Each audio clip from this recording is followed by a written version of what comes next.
¿Qué tal, hermanos? Buenas tardes. Quiero compartir con ustedes una reflexión acerca del versículo del día de hoy, 9 de abril. Y el versículo se encuentra en el Evangelio de Mateo, en el capítulo 26, versículo 41, que dice así: Velen y oren para que no cedan ante la tentación, porque el espíritu está dispuesto, pero el cuerpo es débil. Este es un pasaje bastante conocido porque hemos aprendido a utilizarlo hasta como un proverbio, ¿no? Como un dicho popular. El espíritu está dispuesto, pero la carne es débil. Pero me parece que la advertencia que encontramos en el versículo es muy apropiada para nosotros, es relevante, ¿no? En los días que estamos viviendo. El contexto del pasaje es cuando el Señor está orando en el huerto de Getsemaní, que llama a algunos de sus más cercanos y les dice: estén orando y estén velando conmigo. Él estaba en mucha angustia, estaba muy cerca la hora de su sacrificio, de su muerte, y él sabía lo que estaba por venir, y le pidió a estos hombres que oraran con él. Después regresa y los encuentra y estaban dormidos, y les dice: no pueden haber orado conmigo nada más una hora. Y entonces encontramos este versículo que acabo de leer, y las cosas que menciona el Señor son dos elementos en particular. Dice: velad y orar. Y bueno, entendemos que la oración es comunicación con Dios, es hablar con Dios, es tomar ese momento para dirigirnos hacia Él y estar en comunicación, ¿no? La Biblia nos habla muchísimo acerca de la oración. Encontramos oraciones muy complejas, oraciones muy hermosas, oraciones de adoración, de gratitud, de súplica, de ruego, de intercesión, oraciones largas y bonitas, y así también encontramos oraciones pequeñas, ¿no? Y momentos donde la oración está presente de una manera silenciosa también. En el Nuevo Testamento, en la palabra, se nos exhorta a que debemos orar sin cesar. Y bueno, esto, al entender que la oración es una cercanía con Dios, una comunión con Dios, y no es solamente estar de rodillas elevando una plegaria, podemos entender que la oración es parte de la vida cristiana, es vital para el creyente. Y el Señor le está diciendo a sus discípulos y nos está diciendo a nosotros que es muy importante estar en oración constante, pero agrega otro elemento, otra actividad que dice: velad. Y la palabra que esto significa de velar es, bueno, hacer guardia, ¿no? Literalmente, eh, estar atento, poner atención. Nosotros conocemos la palabra velador, ¿no? Una persona que de noche se supone que no está durmiendo, sino que está cuidando o protegiendo un lugar.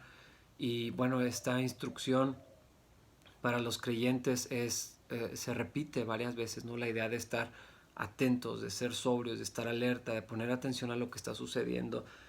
Y Jesús aquí dice: velen y oren para que no cedan ante la tentación. Esto es importante saberlo, recordarlo y luego ponerlo en práctica. Necesitamos velar y orar porque la tentación va a venir. No está diciendo Jesucristo que por si en algún momento hay tentación.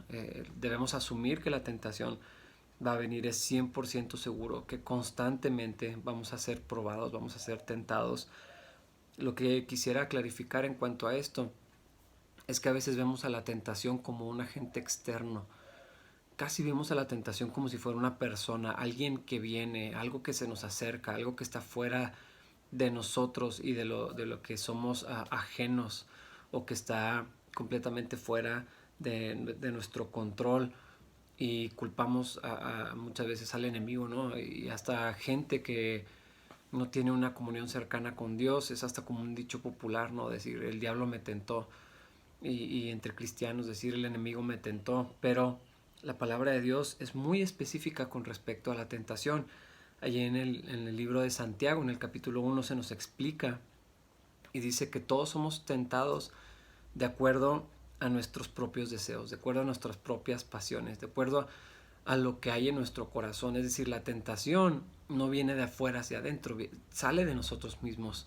Es lo que está ahí en nuestro corazón, nuestras inclinaciones, nuestras intenciones, los deseos más profundos, las cosas de la carne, están allí guardadas y es nuestro corazón el que nos tienta, no es el enemigo, no es por supuesto Dios, y ahí en Santiago nos especifica, nadie diga que es tentado de parte de Dios. Entonces sabemos que vamos a ser tentados, que la tentación viene de nosotros mismos, de las cosas que anhelamos, que son opuestas al deseo de la voluntad del Señor para nuestra vida. Nuestra carne se opone y el libro de los Gálatas lo explica muy bien, ¿no? El deseo de la carne es en contra del deseo del espíritu, y entonces vamos a ser tentados de acuerdo a lo que hay en nuestro propio corazón, y el Señor nos dice que somos débiles, que la tentación va a venir y que no somos lo suficientemente fuertes en nosotros mismos para sobreponernos a la tentación. Otra cosa que la Biblia nos explica es que siempre que hay una tentación el Señor nos provee de una salida, que nadie va a ser tentado más allá de lo que pueda soportar, sino que cuando hay una tentación hay una vía de escape, y en Cristo tenemos la oportunidad de hacer lo correcto, ¿no? Con el Espíritu Santo que mora en nosotros, los cristianos, los creyentes que hemos puesto nuestra fe en Jesús, tenemos la salida y el Señor la provee, y tenemos una opción: pecar y ceder ante la tentación, o no hacerlo. Pero nuestro Señor Jesucristo aquí en este pasaje nos está recordando que la manera de poder vencer a la tentación es estar en comunión con Dios, es estar cerca de Cristo, es estar en comunión constante con Él, poner atención a lo que está sucediendo en nuestro entorno, pero en particular a lo que está sucediendo en nuestro corazón, y en especial lo que está pasando en la vida de nuestros pensamientos, porque allí es donde se libran las batallas más difíciles y más complejas para los cristianos. Ahí es donde se crecen las dudas, la amargura, el resentimiento, todas estas cosas negativas que sí están ahí en el corazón, pero en la mente se alimentan y se acrecentan.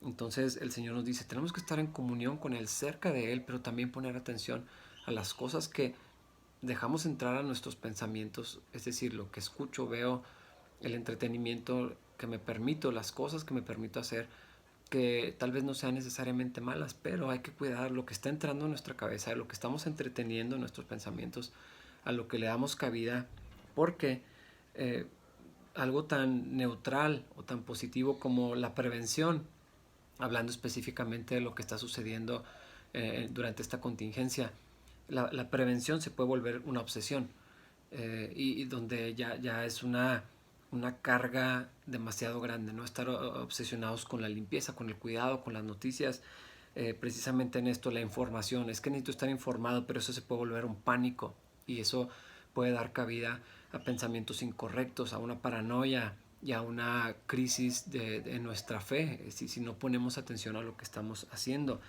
Pero no solamente hablando de la pandemia, sino mucho conocimiento que es importante, que es valioso y que es necesario, se puede convertir en soberbia si no ponemos atención a lo que estamos pensando y a lo que estamos dejando crecer en nuestro corazón. El entretenimiento, algo tan neutral y tan benéfico, y ahorita probablemente demasiado necesario, se puede convertir en el elemento que nos aleje de Dios. Entonces la advertencia de nuestro Señor para nosotros es: estén alerta, pongan atención, manténganse en comunión con Dios, oren, pídale a Dios que los libre de tentación, pídale a Dios que los fortalezca, para que cuando la tentación venga desde nuestro corazón y las circunstancias sean apropiadas para ceder ante la tentación, podamos tomar la vía de escape que el Señor nos ha provisto, y que no digamos, es que sí quisiera caminar con Dios, sino que podamos obedecer a Dios, porque Él nos ha dado de su Espíritu, y Él es en este nuevo pacto en el que estamos, la ley ya está escrita en nuestros corazones, en nuestra mente, y tenemos la capacidad de obedecer al Señor. Así que, hermanos, en estos días pongan mucha atención, estén atentos, estén velando y estén en oración. Y el Señor es fiel y es justo y es poderoso para librarnos una y otra vez de todas las tentaciones que enfrentamos desde que despertamos y hasta la noche, las que son las que parecen menores y las más grandes. Que Dios los bendiga.